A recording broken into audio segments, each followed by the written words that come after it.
नमस्कार। आज आसतु बनाइबा बार्ली वाटर बा बार्ली पानी। ए बार्ली पानीटी बनैबा पे प्रथमे कौन करंतु होल ग्रेन बार्ली नियंतु। होल बार्ली जोटा कि गोटा बार्ली कहती से बार्लीटा को नियंतु। बार्लीटा को आग प्रथमे भल भाव धोई दियंतु।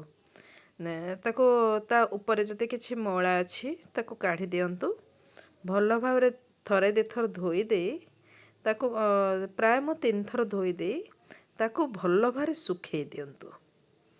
ताको गोटे कुला ऊपर गोटे कपड़ा पके मु ताको सुखे दैछे जेकोसी तापरे ताको आग फैन रे सुखेचे। फैन रो नै छात ऊपर एटा सुखे देछे।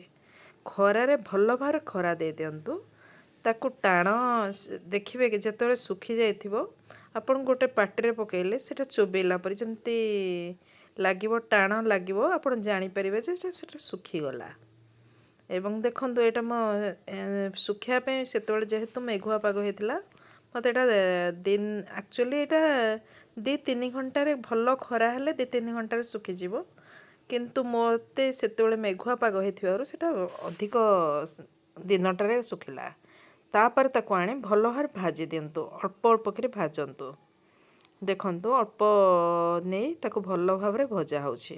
भाजिले सेटा टिके फुटला परे ताको बाहर कर देबे। एथरे को बाहर करिवे।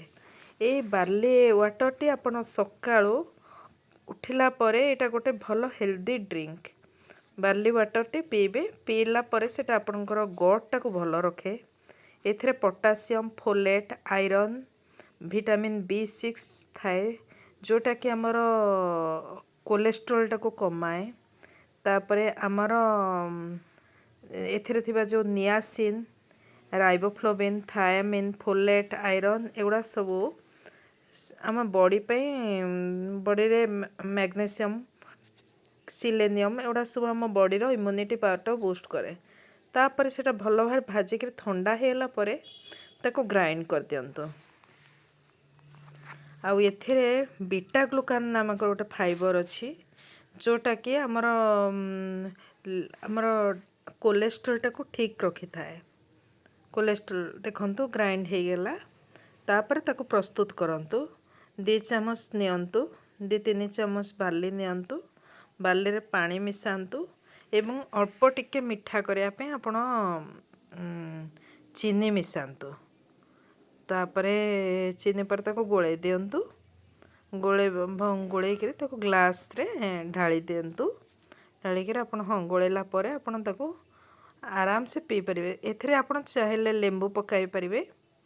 लेंबू एथिरे म पकेछि। आपण जदी बिना चीनी रे भी करिवे आपण जलजीरा भी पकाई परिवे।